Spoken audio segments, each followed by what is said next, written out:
여러분, 밤에서 편안하셨습니까? 살짝 비가 좀 내리는 목요일 날 아침입니다. 3월 27일 목요일. 오늘 이데일리 신문 어떤 기사들이 나왔는지 뉴스 브리핑을 통해서 하나하나 좀 살펴보겠습니다. 오늘 톱 기사로 가져온 거는요. 이 한은이 날린 서학개미 경고장 분산 투자 필요하다 이 내용입니다.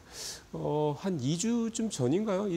지난주는 더 된 것 같은데 서학개미들이 지금 과도한 레버리지 이제 상품에 투자를 많이 하다 보니까 이 테슬라가 이제 반등하기 이제 전이니까 지지난주가 되겠을 것 같습니다.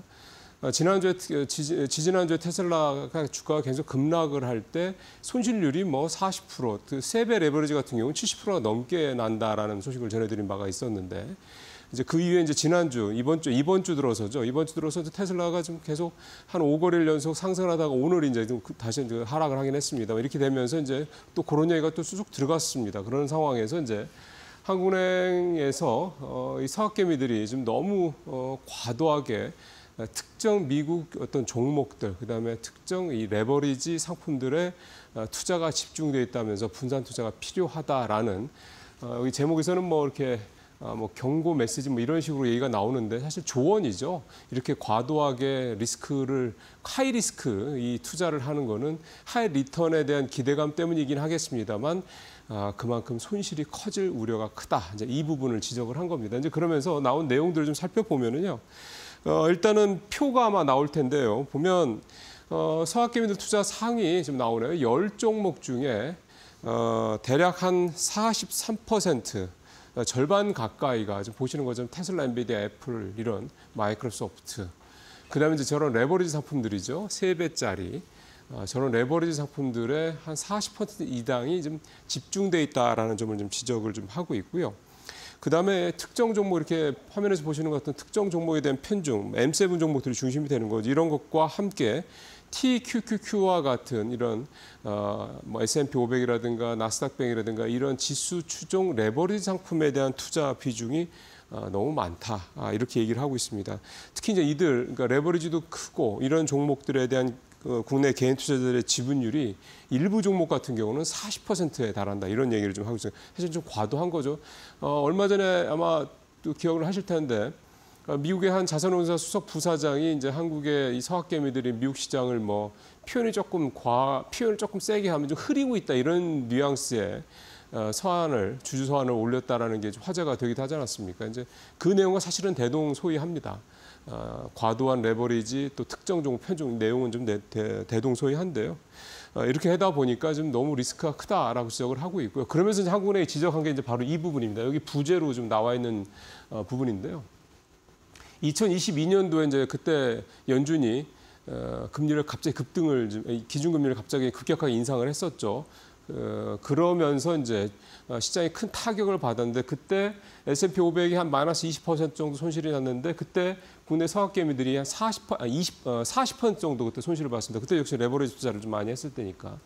그래서 그때 40% 손실이 났었던 그 어떤 상품들이 안정적으로 매년 S&P 500 수준의 수익률을 낸다라고 전제를 해도 원금을 회복하는데 무려 8.6년이 걸린다. 이 점을 이제 한국은행은 좀 지적을 하고 있는 겁니다. 그러니까 결국 이제 이렇게 과도하게 특정 종목, 특정 레버리지 상품에 우리 서학개미들의 투자가 집중돼 있다라는 점을 이제 그거는 사실 새로운 현상은 아닌데 중요한 거는 장이 좋을 때는 사실은 상관이 없죠. 이렇게 레버리지를 하시는 분들도 결국은 빠른 시간 내에 수익률을 높이기 위해서 하는 거니까. 근데 지금처럼 시장 상황이 불안하고 오늘도 주가가 좀 많이 떨어졌습니다. 특히 기술주들이 많이 떨어지지 않았습니까? 그럴 경우에는 손실이 크기 때문에 그 손실을 메꾸는데 너무 많은 시간이 걸린다. 라는 점을 지적을 하면서 그래서 이 같은 불안한 시장에서는 리스크를 테이킹하는 이 작업이 굉장히 중요하다. 이 얘기를 좀 하고 있습니다. 워렌 버핏이라든가 찰리 먼거 또 대부분의 투자 그루들이 늘 하는 얘기가 그거 아니겠습니까? 수익보다도 손실을 안 내게 하는 게 더 중요하다. 안전 마진 이런 것들이 다 결국 이제 이 얘기에 이제 바탕에 깔려 있다고 볼 수가 있겠습니다. 자, 두 번째 얘기입니다. 이 감액 배당 얘기 아마 여러분들 종종 좀 들으셨을 거라는 생각이 있습니다. 이제 이 감액 배당이라는 게 쉽게 생각을 하면은 이제 재무제표상에서 자본준비금, 이익준비금 이렇게 돼 있는 부분들이 있는데 이것들을 이제 배당으로 돌려서 이걸 이제 배당으로 돌려서 주게 되면은 이 배당 소득세가 이제 면제된다라는 그게 매력이 있어서 새로운 주주하는 정책이다. 이런 톤으로 이제 계속 기사화가 좀 되고 있는데요. 최근 주총 시절 맞아서 이렇게 자본준비금을 감액을 하는, 흔히 말해서 이제 감액 배당을 하려는 기업들이 굉장히 좀 많이 늘어나고 있습니다. 기본적으로 감액 배당이 가능하려면 이 자본주금이나 이익준비금이 자본금의 1.5배 이상 돼야 됩니다. 그러니까 1.5배 이상이 되니까 0.5배 이상 되는 부분부터 이제 이렇게 감액을 배당으로 할 수 있는 이제 그렇게 얘기가 되는 건데, 이걸 주총에서 결의하면 되는 거거든요. 그럼 이제 배당을 하게 되는 거죠. 실제로 표를 한번 보시겠습니다만 올 들어 현재까지 125개 상장사, 지금 보시면은 다양한 이제 회사들이죠. 대부분 큰 기업들이 많습니다. 이런 상장사들이 자본준비금 감액 안건을 주총 안건으로 좀 상정을 한 상황이고요. 2023년에 36곳이었던 게 작년에 70곳, 올해는 126곳이니까 또 한 1년 새 2배 가까이 감액 배당을 하려는 회사들이 크게 늘고 있다, 이렇게 됩니다. 이제 한 걸음 떨어져서 이 감액 배당이라는 거를 이제 보게 되면 일단 피상적으로 봐서는 이제 앞서 말씀대로 주주하는 정책을 적극적으로 펼치려고 하는 그런 모습으로 보일 수도 있는데요. 한 걸음 떨어져서 보면은 이 감액 배당을 하면 아까 15.4%의 이 배당 소득세를 이제 안 받게 된다 하지 않습니까? 사실 일반 주주들이 배당을 받는 게 뭐 몇 천만 원, 몇 억 이렇게 되는 부분들은 드물죠. 대부분 그런 분들은 뭐 기관이나 큰 손들 또는 이제 그 회사의 오너들, 이런 사람들일 경우가 많습니다. 대표적인 사례로 2023년에 메리츠 금융지주가 자본준비금 2조 1,500억 원을 이렇게 잉여금으로 감액 배당을 해서 이제 감액 배당을 했습니다.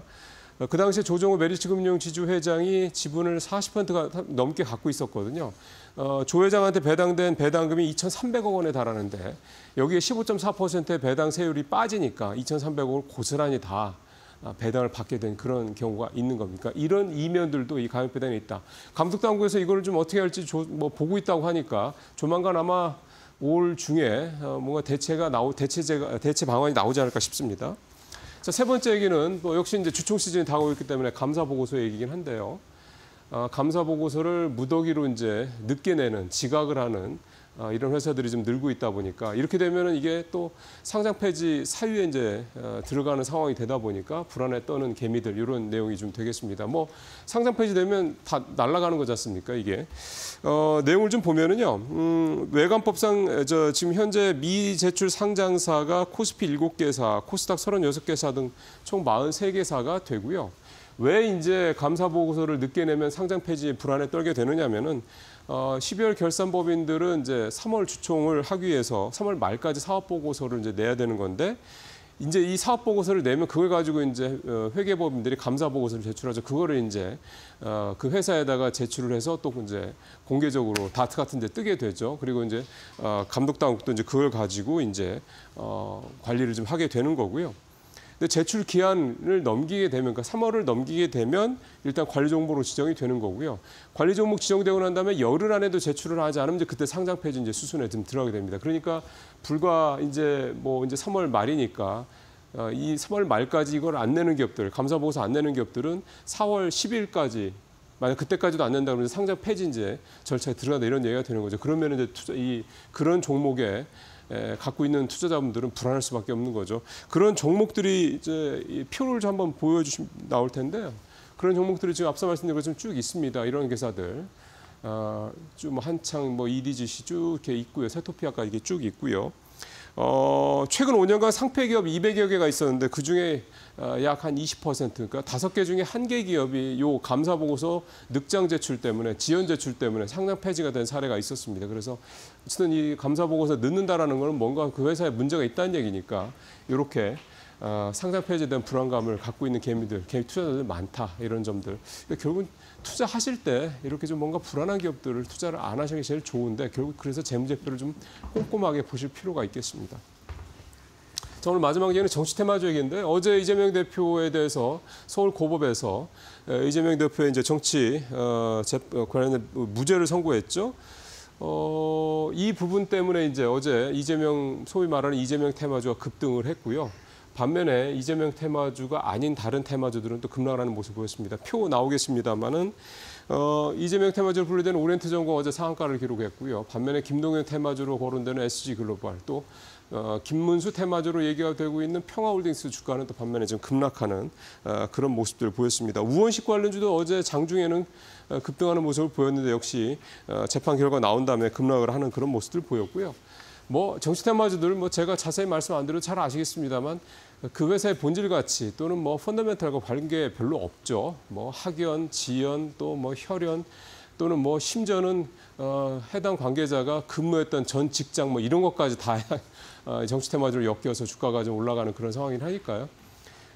정말 손빠른 분들 아니면 사실은 수익 내기가 어려운 테마주들입니다. 잘 참고하셔서 여러분들 투자하시는데 좀 참고를 하시길 바라겠습니다. 네, 뉴스브릭 오늘 마치도록 하겠습니다.